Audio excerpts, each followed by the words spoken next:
It's Italian American Week, and we have Dan Lauria on. Thank you so much for schlepping in on Metro North from New York. My pleasure. We want to brag about you on this show. Actor known for your work as Jack Arnold, the dad on The Wonder Years. You started as Vince Lombardi, film, television, theater. You're an author, and currently you're doing something called Dinner with the Boys. Dinner with the Boys. All right. It was written a while back. So first of all, let's take a look at some of the pictures so we can get everybody refreshed on what you've done in your life, a lot of things. Here's the Wonder Years. Talk about this ensemble for a second, and what are they doing?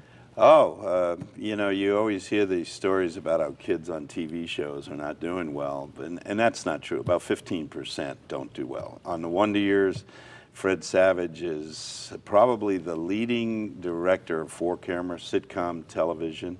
Jason Hervey is a very successful producer of reality shows. Josh Saviano played Paulie. He's a big-time entertainment lawyer in New York. He's the entertainment lawyer for Spider-Man. Wow. Allie's still working on a soap opera. And Danica, my girl Danica, she has written her 4th math book. And we're all, you know, we all keep in touch. I see Danica a lot. I even babysit her kids sometimes.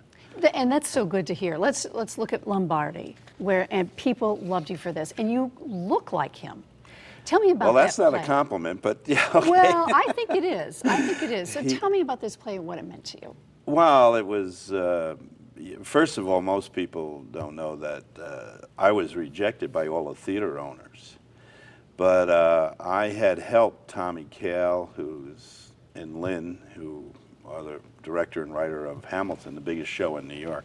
I helped them before In the Heights. And sure enough, Tommy got the job to direct Lombardi. And he wanted me. And the producer said, we would like Dan too, but the theater owners don't want him. But Tommy came up with the idea of holding a reading. He said, Dan's crazy. He'll fly in on his own money and do a reading for the writers. And we did. I did. And then Tommy came up with the idea of reading it for the NFL. And the NFL, they said, hey, if he doesn't do Lombardi, we're not going to get behind it. So luckily, our producer, Tony Panturo, he made sure I was Lombardi. What did that mean to you to do that role? Well, it wasn't so much me. It meant a lot for me, but it was more about, and of course, I had Judith Light. And nobody wanted 2 television personalities because everything is movie stars. And they all closed, and we were supposed to run 10 weeks. We ran 10 months. So again, if you have a good story and you have the right actors in it, it works. It's not a matter about the movie star. Well, you did a great job in it. Now, we talked about you being an author. The Godfather Tales. Tell me how these books, and there are 3 of them now, tell me how these got started. Well, my godson, Julian, he'll be 9 on July 3rd. I hate that they're always texting and Snapchatting and all that stuff and playing those stupid video games. And I tried to get him to write his own story, and I told him anything is a story. So that's how it started. And his mother said, would you record these, Catherine?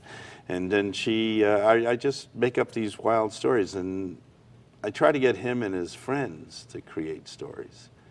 And he just wrote his first one, The Moose Who Painted His Self-Portrait. As you can see, the titles are The Blue-Haired Club, The Boy Who Built a Bridge Out of Carrots, The Boy Who Swallowed His Car, The Girl with the Rhinoceros in Her Mouth. Anything can be a story. Well, that's actually a very good story about a female bully.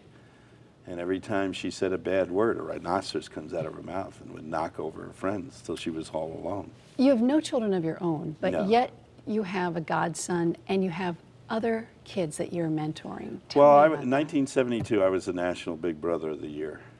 When I was in the Marine Corps, I was ordered actually to start a program that made the Marine Corps, you know, better. I don't know how the Marine Corps would be better, but in the light of the people. So I started a program where Marines took little brothers in Washington, D.C. And it caught on. After a while, we had about 14,000 big brothers in the Navy, the Army, and it worked. It's still running. So that was my first 2 little brothers. Matter of fact, one of them, Glenn, he worked on The Wonder Years, and then he worked on ER as a dolly grip. for 11 years. So you're he's still making a in business. difference in a lot of people's lives. Well, I think we all can, you know, if we just take the time to. Besides, having a kid in your life is fun. Keeps you young, you know. It's hard for me to keep up with the 9. And it keeps you tired too, having 3 daughters. Yeah, right. So we brought you in here for Italian American Week to talk about your Italian heritage and to also talk about the fact that you played football at Southern Connecticut State University. Yeah. What was that experience like, and how do you get from the gridiron to becoming an actor? Well, when I was younger, my aunt lived with us for a while, and she loved old movies. So I'd come home from football practice, and I'd eat, and she'd say, go to bed. And I'd go to bed real early, and about 2 in the morning, she'd wake me up and say, James Cagney, and we'd watch the Late Late Show. At 2 in the morning? Yeah. Oh, I love that. So, yeah, there used to be the Late Show, the Late Late Show, you know, $1 Million Movie. They showed the same movie 5 times a week, you know.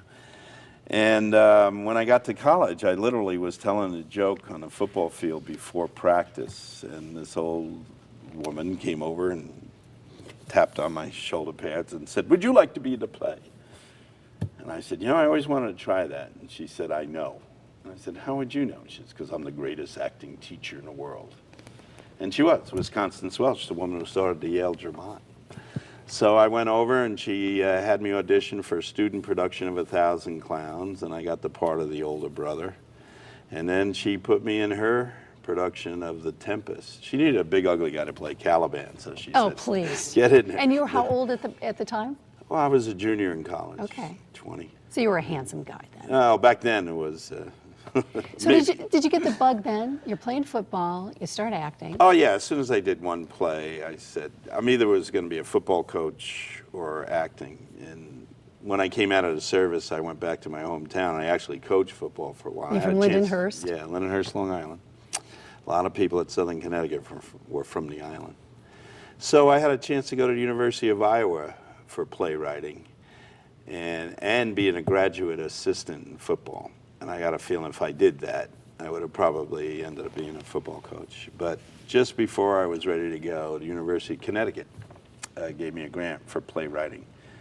And I decided to go there. And the rest is history. Yeah, the rest is just one play after another. All right, so you've written a play called Dinner with the Boys. Yeah. And let's take a look at a clip that we have from the show, which is opening May 4th. Can you comprehend, can you fathom what guys like Leo and I had? Where was I, Mars? I was there. Yeah, you were there, but Leo and I were in the know. We had all the answers, top of the food chain. What do you want me to say? There's nothing to say. I say nothing. We had it all within our grasp. I walked this earth as few men have ever walked this earth. Proud crap. We walk with strength, with real muscle. They feared us. Two truly respected men. Respect? I don't know from respect, but I know that we knew, and everyone knew that we knew. I never knew. Few ever do. I never did. Like home. It sounds like home. I got to tell you, I love the tablecloth, and of course I got this for this week. Tell me about what this is about. And you wrote this. Tell me about the history of Dinner with the Boys. Well, it was written for some very good friends of mine. Dom DeLuise, you just saw Richie Zavalia playing the part that was written for Dom. Charlie Durning, that was the part I'm playing. Peter Falk and Jack Klugman. And Ray Abruzzo, Little Carmine from The Sopranos, he plays both those parts in our play. So, and I actually got to hear the 4 of them read it twice. And then Dom, who was getting much better, he had lost 125 pounds, he was feeling good, and suddenly he passed away, and then surprisingly Peter got sick, so I buried the play. And Charlie and Jack were like, you know, they were my mentors. They passed away this Christmas Eve, it'll be 3 years. And they passed away 4 hours apart, and I gave the eulogy at both their funerals. That hurts. Yeah. Yeah, well, even that was, they were so much fun to be around. Jack had Gary Marshall and I read something each, because he knew he was going. And Gary Marshall read something about me, which ended with, if anybody out there is going to do a play, don't tell Lauria to bum dig me up and get him back on stage. So how did you bring it off the shelf? How did it end up where it is now? It's opening May 4th. Well, we went to the New Jersey rep. It's a small, my agents were still screaming at me, you know, I've been on Broadway 3 years in a row, and now I'm doing a 70-seat theater in a slum of Long Branch, New Jersey. But I wanted to try to play out. It's a very twisted play. It's funny. How twisted? Well, it's about all the violence we're consuming. And it was actually Dom DeLuise's idea, so I can tell you. But we tried it there, and we got 12 reviews, and all of them were raves. I'm still shocked. So a board member, Pat Addis, said, let's move it into New York. So we're trying it in New York. We'll see if it'll translate. So far, I'll tell you, the first 2 performances we did, I said, uh-oh, this was a mistake. And now the last 3, they were rolling in the aisles again. I'm so happy for you. Yeah, we'll see. We'll see. You know, you never know. You never. It's fun to work on. It's great to be a part of something new. I don't do old plays. The last time on my bio is Dan doesn't do plays by old dead white guys. I leave that for somebody else. That's a great line. Yeah. We have a couple of pictures from Dinner with the Boys. And the There's table, Ray Abruzzo. Yeah, the tablecloth is awesome. So who put this together? Did you have any input at how this kitchen looked? No, Jess from New Jersey Rep. She was the set designer, and she made a very realistic kitchen. It all takes place in the kitchen. In New York, the stage is so long. Yeah, it's so long. We actually added a garden that we've talked about, but that's an optional. I try to make it something easy for regional theaters to do. Sure. You know, nowadays theaters are going to 90 minutes without an intermission, and that does not help regional theaters. So my show, it runs less than 2 hours with an intermission. But those regional theaters need that intermission to sell the candy and the wines and talk to subscribers. To make some money to stay alive. Yeah, right? yeah. One more picture, and I picked this because of the refrigerator magnets. Oh. I thought this was just great. This is, I can relate to this home. Oh yeah, sure, that was on my kitchen. And you got the sauce Yeah, on we top. even have a plaque that says Camilla's Kitchen in there, which was my mother's name. All right, which was a great segue that brings us to the Sinatra Celebrity Cookbook, in which your mom's pizza bread, Pizza bread. is It's in not here. really pizza, but that's what she called it. Yeah, so I'm going to show this, and I'm going to put all this stuff online because our guests are all going to give us a recipe. So tell me about Carmela's pizza bread. What does that mean to you? Well, she would roll out dough like a big pizza, and then she would put chopped ham, the butt of the ham. It was actually a peasant dish. Chopped mozzarella, oil, garlic, and then she'd roll it up into a loaf of bread and bake it. You could hear it go down. So stuffed bread, right? Yeah, and then for people who don't like meat, she would chop up broccoli rabe. You know, boil it, garlic and olive We're taping oil. this lunchtime. That's making me hungry, right? Yeah. I know, and you know, of course, Frank asked all of us to suggest a recipe, and I gave him mine. They put it in a book, and the next year when I saw him, he went, I can still taste your mother's pizza bread. All right. It's still going now. So we need more stories about Frank Sinatra. Oh, he was a How long did you know him? man. How did you meet him? Tell me about I the I didn't know him well. I was one of many people, celebrities, when the Wonder Years was on, that was invited to the tournament. You know, he liked having the Italians there, and we would go, and he would always appear at the gala. Like the first time I went, it was Tony Bennett for 40 minutes, and then Frank Sinatra. His last public appearance was there. And the reason why I met him is the third year, a friend of mine, a girl from high school, Nancy McGlynn, married, 3 kids on, but she has lupus disease. And she saw the pictures online and whatever. And she said, oh, I would give anything to go to that. So the next year I sent her a round trip ticket. And I said, come on, you're going to tell your husband you're running away for a weekend. And we went to the Sinatra tournament. So, you know, we shook Frank's hand. She said, oh, I'd really like to talk to him. I said, well, you know, they got their table over there. We don't go. I sit in the back, you know. I think that year Kirk Douglas was sitting at his table. Listen to you dropping these names. Yeah, you know, and I'm in the back. And Nancy went to the bathroom, and she didn't come back for a long time, and I'm starting to worry. And all of a sudden, she comes in with Barbara Sinatra, yak, yak, yak, yak, yak, and they go right over to the table, and she's talking to Frank. I'm over there in the corner going, whoa, hey, nothing. So you changed her life. Yeah, so she just had the greatest time, and of course, at the end, we go by, and Nancy just hugged Barbara, and then Barbara whispered something in Frank's ear. And Frank looked at me and said, way to go, kid. And I said, I'll see you next year, Mr. Sinatra. He says, looking forward to it. Well, about a month later, the credit card bill came. There was no charge for the first class airfare. And then 2 months later, still no charge. So I called. You know, back then you could hear the lady typing on a thing, and they said it was taken care of. Now, the next year when I went back to the Sinatra tournament, after the gala, they had only elite group was invited to his house afterwards, you know, Vic Damone. They would all sing, and it would go all night. And I was invited, and I've been invited every year since. And when I went to thank Frank, I said, thanks for picking up that airfare. He goes, don't say thanks. It was my pleasure. And that's how Frank was. I see some tears in your eyes. Well, he was a good guy. He was a really good guy. And Tommy Dreesen, who opened for him for 17 years, is very close to Joe Mantegna, who's one of my best friends. And I helped Tommy get his one-man play written. I put him with Bobby Moresco, who wrote Crash. Got them together, and Tommy wrote and he has some great story. You ought to have him on your show. Well, just give him my number. Yeah. You know, just in meeting you, you're a really great guy. You're changing people's Fooled lives. No, I don't think so. I think I'm seeing through that. So Southern Connecticut State University, growing up Italian-American, what does it mean to be an Italian-American? And hanging with Frank and Vic Damone and all of these guys. Oh, no, Tell not me Vic about Damone. it. Frank I met, yeah, a number of times. No, but, you know, it's great meeting those people, and it's not so much a matter of talent, I mean a matter of being Italian, but it's that talent. And I think Italians, I think I'm the only Italian I know who can't sing. You know, they all sing, they all were creative I bet if you people. tried, you could. No. Believe me, I was in a Christmas Period. Story. No.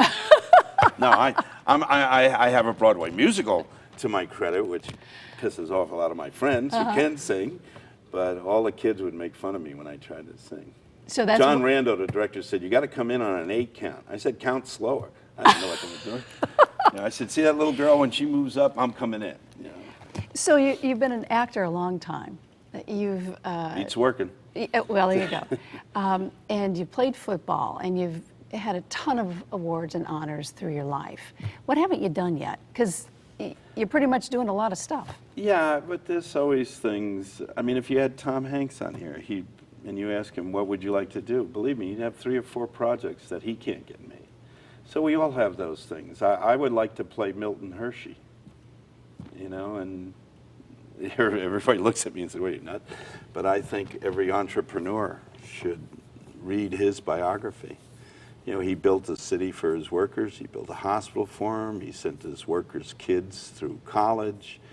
He adopted 2 kids, and then when his wife died, he turned his mansion into an orphanage that still exists today. Every CEO of Hershey's has been an orphan there.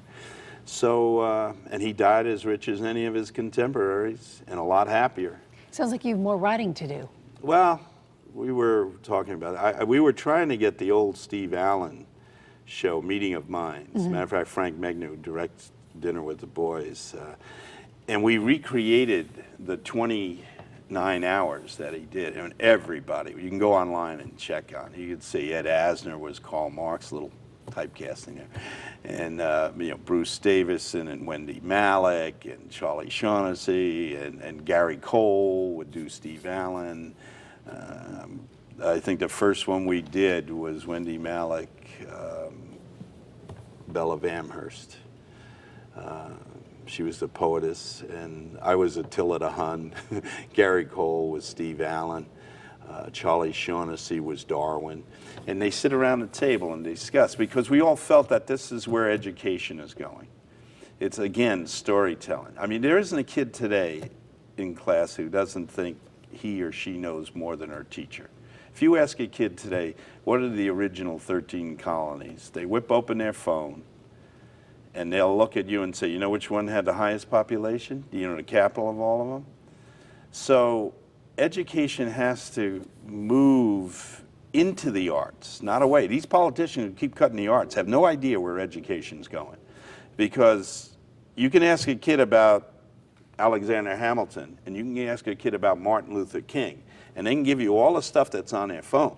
But could they write a conversation between the two? Probably not. Right.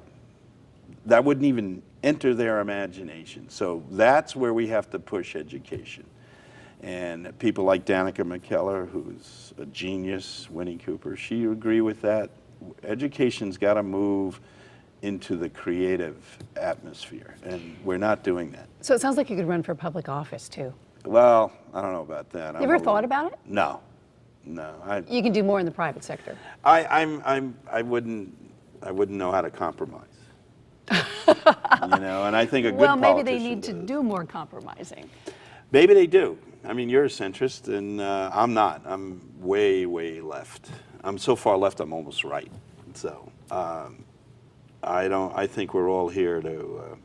I think the bottom line is a conservative is someone who believes they stand on their own 2 feet, and I think a liberal is I am my brother's keeper, and I'd rather be my brother's keeper than brag about being on my own 2 feet. Well, Dan Lauria, I wish I had another hour to talk to you.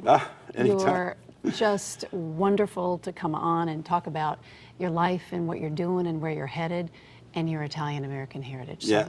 thank you so much. Yeah. Next time I'll tell you a story about my mother. She was the funniest Oh, wait, person wait, I we knew. still have time. Give it to me. Okay. Give it to me. Well, all right, I'll give you one of my, you know, my mother was the funniest person I ever knew and the most open. You know, her side of the family, if you were an Was Italian. she from Italy or first generation? Naples. So she came over. My Aunt Millie, her older sister, still alive, 105. Still all there, too. And my other aunt's 90 now. But my mother, everybody was accepted at my house. Didn't matter what color, religion you were. She was so open about it, you know. And when she was dying, I said, you know, Ma, I always appreciate it. All my friends, always welcome here. And she looked at me and said, a cow cannot have a baby with a horse. I said, what? She said, if God didn't want the people to get together, he would make it that they can't have babies. And I said, oh, that's a nice way to look at it. And then she leaned in and she said, and you know what happens when everybody gets together? They all look Italian. Shh, don't tell nobody. And on that note, that's a wrap. Dan, thanks so much. Appreciate it. Thank you. Thanks for having me.